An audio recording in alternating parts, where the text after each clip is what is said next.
Yo, yo, yo, yo, yo, yo, yo, what is going on, everyone? I'm Vinsky32, and welcome to my inaugural video of my YouTube page, Vinny Violence. So on this page, we'll be covering all sorts of topics ranging from wrestling, WWE Raw, SmackDown Live, WWE pay-per-views, and sometimes TNA Impact. We'll also be discussing gaming, do some live streams, maybe some unboxing videos, and any other content you guys would like to see. If you have any suggestions, hit that like button, subscribe, and comment in that box below. Also, be sure to check me out on Facebook, Instagram, Twitter, and Twitch. So, with all that said, let's get started.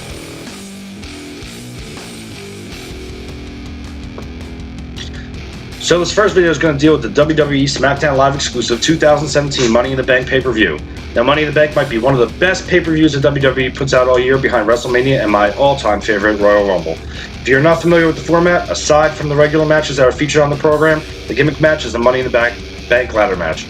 This match features a number of wrestlers, usually 5 or 6, battling against each other in a traditional non-disqualification ladder match. The twist of this match, however, is that hanging above the ring is not a championship belt, but a contract locked inside a briefcase that gives a competitor that grabs it an opportunity to cash in the briefcase for a championship match whenever they want within a year. There have been wrestlers in the past that have actually cashed in on the night they captured the briefcase. For example, Dolph Ziggler, who went on to win the WWE Championship, or others that have waited up until almost a year. Seth Rollins, who also went on to successfully cash in the Money in the Bank contract for the WWE title. This year, WWE threw in another curveball. In addition to the men's ladder match, there will also be a WWE Women's Money in the Bank ladder match, the first of its kind, for the opportunity to fight in the future for the Women's SmackDown Championship. This should be interesting, to say the least. Without further ado, let's get into the card, and I'll make some predictions on who I feel will come out on top and in every match, and who will also walk out holding the Money in the Bank briefcase. So let's start it all off with the Money in the Bank kickoff show. As of right now, I have not seen any confirmed matches for the kickoff show, but I have seen some speculation on who could be fighting. I've heard that Zack Ryder, who has been out on injury, will return to action for his former tag team partner, 2017 Andre the Giant Battle Royal winner, Mojo Rawley, aka the Hype Bros, to face the Colognes. I have also heard that maybe the team of the Fashion Police Breezango, Tyler Breeze and Fandango, may also face the Colognes in one-on-one action. In my opinion, the kickoff show match should be something to grab the attention of the viewers that are debating on ordering or even watching the pay-per-view. This match could actually do the opposite and have fans never, ever watching or ordering a WWE pay-per-view again, or canceling their subscription to the WWE Network altogether. Don't do it, WWE. Don't you dare. There are ways, however, to fix this match, and I'll break down how. Number 2, Tag Team Number 1 Contender match. I know that a few months ago they did have a number 1 contenders beat the clock match to determine the number 1 contenders for the SmackDown Tag Team Championships. But this would definitely make the kickoff show more watchable immediately. Adding the dynamic of more tag teams to the matchup make the outcome less predictable. But let's be serious, the Colognes are not going to win anything. Bring back El Torito and we'll talk. Inserting Breezango, aka the Fashion Police, whose gimmick is winning over fans left and right, could give them a legitimate push towards the championships. I would personally like to see the Ascension and American Alpha in this match also, because they have virtually disappeared from television. Or how about they've just been killed by creative? How about we add Luke Harper and Eric Rowan to the mix? Forget they've been fighting with each other in awful matches the last couple weeks, and have them start kicking everyone's ass again. Have these 6 tag teams battle in a tornado tag match where anyone can be tagged in, and if you or your partner is eliminated, your team is done. Which leads me to my last thought on this match. Number 3. It's called Money in the Bank, isn't it? How great would it be to see these 6 tag teams, or even call someone up from NXT roster like Sanity or the Authors of Pain, and have a tag team Money in the Bank ladder match in order to kick off the show the right way and blow the fans away? What better way to expose how important that briefcase is than having every division vying to grab it for an opportunity? This match would and could be insane, but it won't happen, so wishful thinking. If it does though in the future, I'll take full credit. So, my predictions on the kickoff show are as follows. I honestly believe that the kickoff show match will either be a stale match featuring the Hype Bros with the Colognes, possibly with some comedic interference from Breezango, and this will be an easy win for the faces, and the Hype Bros will roll over the Colognes to open the show. Number 1, heel turn and breakup of the Hype Bros. Mojo Rawley, coming off an impressive Andre the Giant Battle Royal win, looked destined for a push, but that was quickly derailed. He was limited to giving tours backstage at arenas and telling stories about Andre the Giant as a filler during SmackDown Live. WWE needs either Mojo or Ryder to turn on each other and essentially break up the Hype Bros and start a feud of former friends. Ryder could be jealous of Rawley's singles success, or Rawley could be angered that he wasn't using the absence of Ryder, like he should have been, and feels like he is being held back. Any of these scenarios could definitely add a jolt into the dead storyline.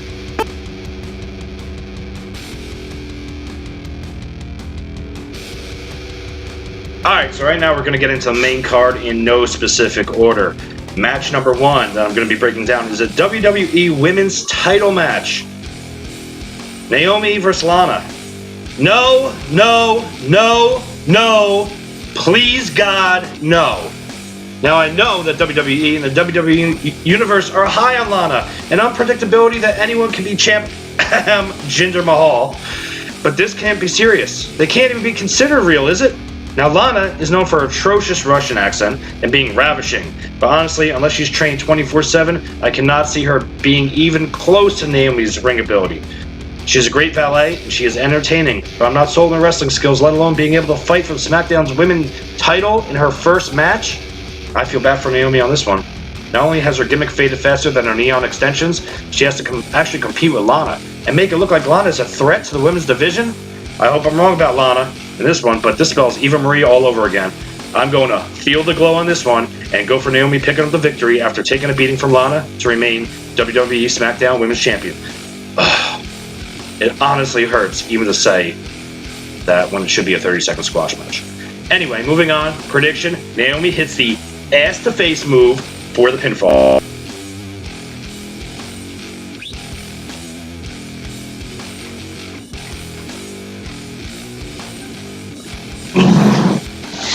Yo, what's up, Us? Match 2, SmackDown Tag Team Title match. New Day versus Usos. Us? Really? This is another match that does not sit well with me, and it isn't because either of these two teams are untalented. The problem with these matches are that it feels like the WWE, naturally, will take their most marketable characters, for example, John Cena, Roman Reigns, and now the New Day, and just inject them right back into the championship matches ahead of other wrestlers that put in way much more work than they do. Now, I'm not taking away the talent the New Day has within the ring along with their promos. In fact, I love the New Day. I just feel like switching from Raw and SmackDown brand should have had to make more than one appearance before a title shot, just like Lana. Now, I am torn between who I feel will win this match, because I cannot personally stand the Usos since they became the Usos. Us? I'm not feeling their gimmick and their promos. Us? Or them just yelling gibberish in the mic trying to act like they weren't just wearing face paint and skirts a few months ago. Us? And now they're sagging their pants and rocking grills. Us? Come on, Us? The best thing that the Usos have for them is Breezango trying to figure out what day one-ish or is H is. With all that being said, I would love to see Breezango interfering in this match, setting up a three-way bout for the titles in the future. I feel it's too soon for the New Day to take the titles from the Usos, and they will lose due to some nefarious tactics. Us. Prediction: Usos retain due to being ish.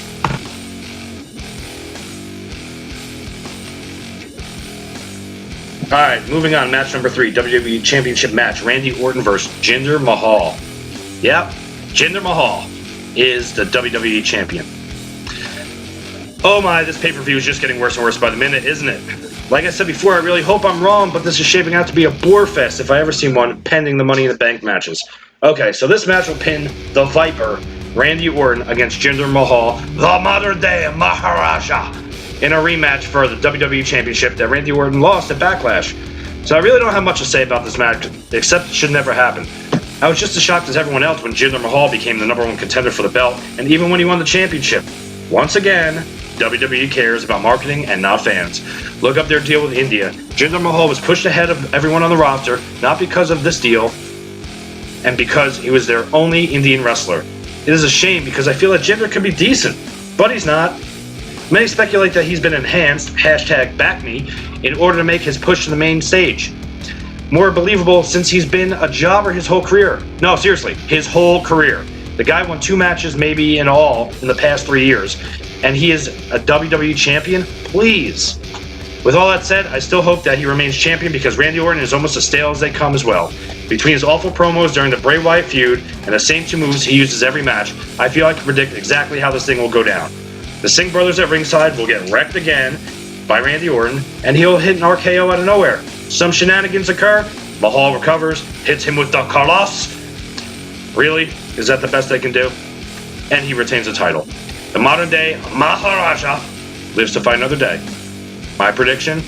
Jinder Mahal retains thanks to WWE expansion.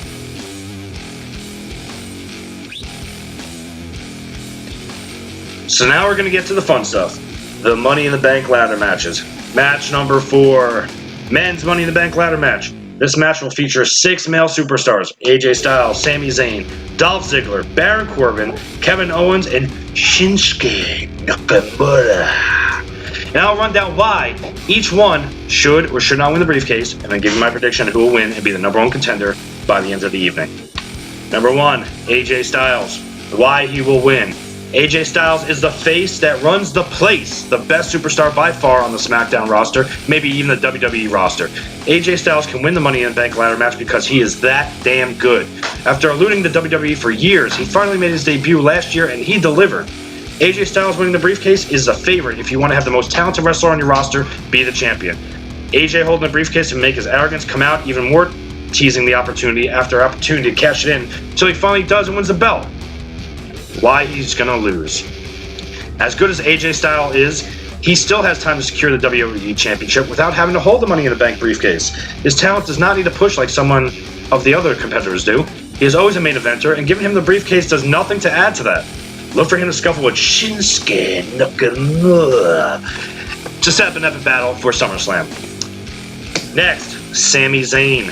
Sami Zayn, why he will win. Sami Zayn is the underdog from the underground and probably one of the most underrated but talented wrestlers currently on the roster. A modern day Tommy Dreamer. He fights and fights, gets the crap beat out of him weekly, but he never gives up and never reaches the mountaintop to claim the gold. This will be the reason he finally ascends the ladder and claims the Money in the Bank briefcase. Reason he'll lose? The WWE does like to tease everyone and make them believe in a wrestler, only to have those dreams crushed in front of your face. Everyone wants to believe that Sami Zayn will finally do it, but this leads me to believe that as soon as he will reach that briefcase, Baron Corbin will knock him down and destroy his destiny, leaving the WWE Universe begging for Sami Zayn to fight on more. Number 3, Dolph Ziggler.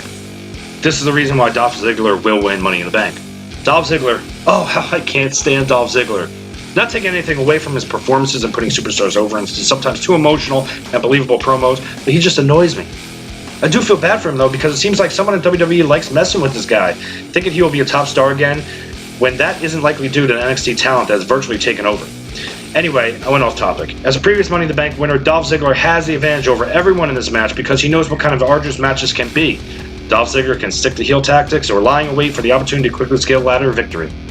Reason why he'll lose. I'm pretty sure everyone that is in charge hates him, and his career is basically being trolled by the WWE. Look, for Dolph to be taken out by Shinsuke Nakamura or Styles, he will soon be headed towards the TNA Impact Zone. Mark my words. Coming up next, Baron Corbin, the Lone Wolf. Baron Corbin, if you haven't noticed, the WWE has been trying to push him for a while as being an absolute brute. Right now, he is SmackDown's closest answer to Raw's Braun Strowman.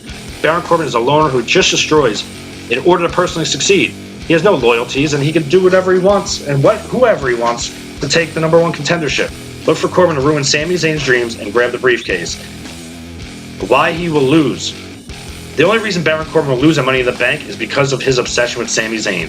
Baron Corbin will either focus too much on Zayn and trying to get the best of him, that someone else will reach the top of the ladder and Zayn himself will get one over on Corbin and have him reeling in frustration. Alright, so next up we have Shinsuke Nakamura. I love doing that, I don't know why. But maybe I should wear a mouthpiece next time I do it. But anyway, why Shinsuke will win. Shinsuke might be the most entertaining wrestlers to watch, and that is even before he steps in the ring. The crowd can't help but sing along with his theme song, oh, and goes nuts at his interpretive dancing. WWE knows this, and they want to cash on the hype that is Shinsuke Nakamura as fast as they can. Shinsuke will use his strong style to take out whoever's left in the ring, most likely spoiling AJ Styles' night. This is why he'll lose. Like AJ Styles, Shinsuke Nakamura does not need to win Money in the Bank. He has so much star power that WWE would be wasting it giving him the briefcase when he can be involved in big feuds with big names like AJ Styles, Randy Orton, and John Cena. It will be the wrong time for the WWE to give him the briefcase, especially because he just made his debut a few months ago. Last but certainly not least, we got the new face of America, where I call him the hamster, Kevin Owens. Kevin Owens will win the Money in the Bank for one simple reason. He has been on a destructive path ever since entering the WWE from NXT. He destroyed Sami Zayn in NXT to become the NXT champion. He came out, defeated John Cena for the United States champion. He's been two-time United States champion. He's been two-time Intercontinental champion. And he's going to be Mr. Money in the Bank. The reason is Kevin Owens is so high up on Triple H's favorite wrestler list that there's no way he can lose. But if he were to lose, he will lose because of his arrogance. Kevin Owens is arrogant, thinks he's the best, and he wants to literally, like I said, destroy everyone. So he will probably go outside the ring, start a feud with either AJ, Shinsuke, or continue with Sami Zayn, do a turnbuckle powerbomb, be distracted, while someone else climbs up and grabs the Money in the Bank suitcase. So naturally, I'm going to throw in a wild card into all this. I'm going to throw this out there and say that Rusev shows up at Money in the Bank. Yes, handsome Bulgarian brute Rusev. He shows up at Money in the Bank, mad that he was not given an opportunity, and knocks some wrestlers out of the match before being thrown out of the arena by Shane McMahon, setting up a feud between them. My final prediction: I believe that Sami Zayn will win the Money in the Bank ladder match, finally achieving the status of main eventer he deserves, and depending on the order of the matchups, cashing in immediately to become WWE Champion. Next, we're going to go to match number 5, the Women's Money in the Bank ladder match. Once again, this is the first time women can compete in the Money in the Bank ladder match in WWE history, so look for them to put it all on the line to ensure that these matches will continue in the future. This match will have 5 female superstars: Natalya, Charlotte, Becky Lynch, Carmella, and Tamina, all competing to grab the Money in the Bank briefcase to become the number 1 contender for the SmackDown's Women's Championship. Let's break it down.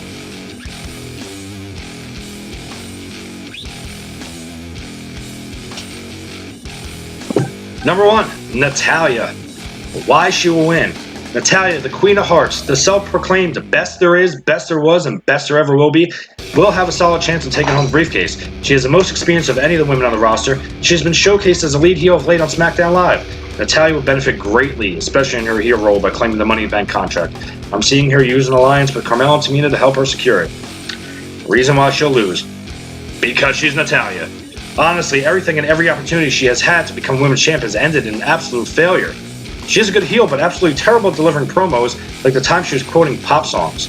I feel bad for her, but she needs some work on the mic. Her in-ring ability is probably the most refined of all the women on the roster, but it feels like she's being treated as an elder stateswoman that should be pushing new talent.